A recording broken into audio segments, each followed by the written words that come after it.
Keynes, welcome, sir. It's a pleasure. The pleasure's all mine. Your agenda. That won't be necessary. I am the agenda. Tell them I've arrived. And then tell them I've arrived. And your name is? Hayek? F.A. Hayek. With an H.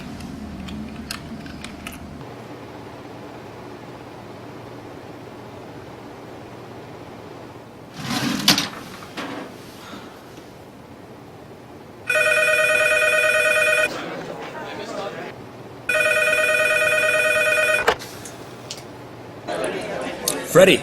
Yep. Keynes, Hey, listen, party at the Fed. Already? 20 minutes. Lobby. John Maynard Keynes. F.A. Hayek. Yeah, we're opposed.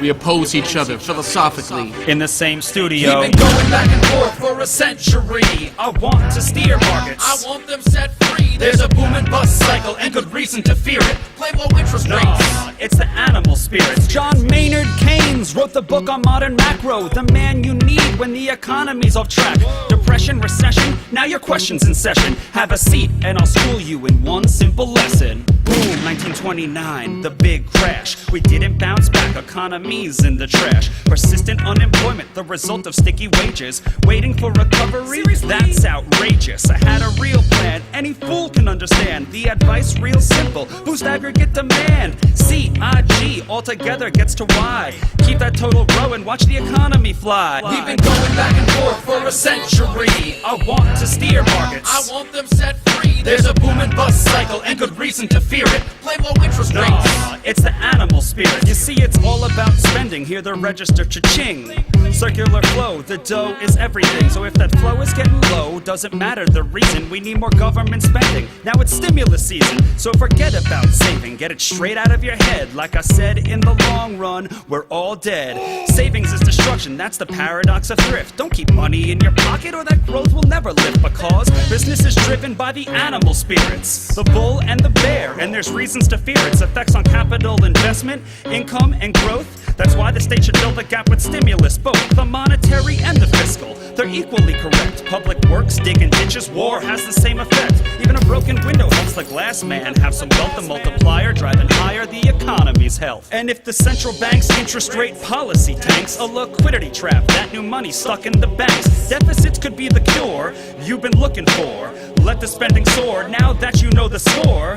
My general theories made quite an impression. Revolution! I transformed the econ profession. You know me, modesty, still I'm taking a bow. So say it loud and say it proud, we're all Keynesians now. We've been going back and forth for a century. I want to steer markets. I want them set free. There's a boom and bust cycle and good reason to fear it. I made my case, Freddie H. Listen up, can you hear it? I'll begin in broad strokes, just like my friend Keynes. His theory conceals the mechanics to change. That simple equation, too much aggregation, ignores human action and motivation. Yet it continues as a justification for bailouts, payoffs by polls with machinations. You provide them with cover to sell us a free lunch. Then all that we're left with is debt and a bunch. If you're living high on that cheap credit hog, don't look for a cure from the hair of the dog.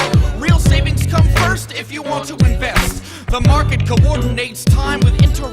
Your focus on spending is pushing on thread. In the long run, my friend, it's your theory that's dead. So sorry there, buddy, if that sounds like invective. Prepare to get schooled in my Austrian perspective. We've been going back and forth for a century. I want to steer markets. I want them set free. There's a boom and bust cycle and good reason to fear it. Play low interest rates. Nah, it's the animal spirit.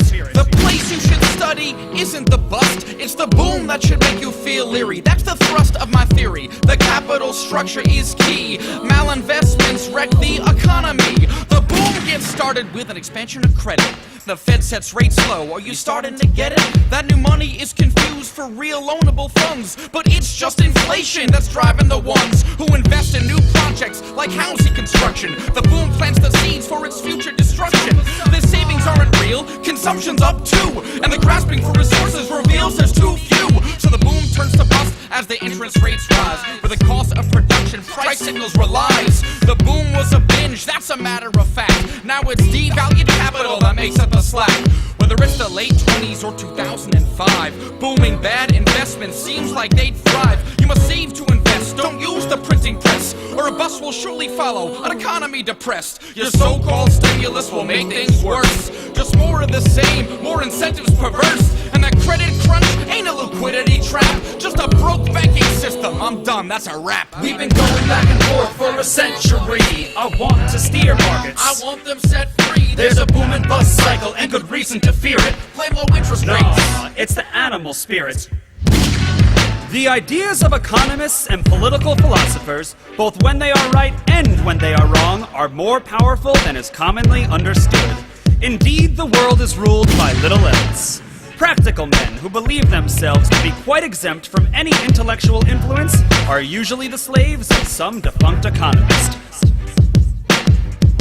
The curious task of economics is to demonstrate to men how little they really know about what they imagine they can design. They've been going back and forth for a century.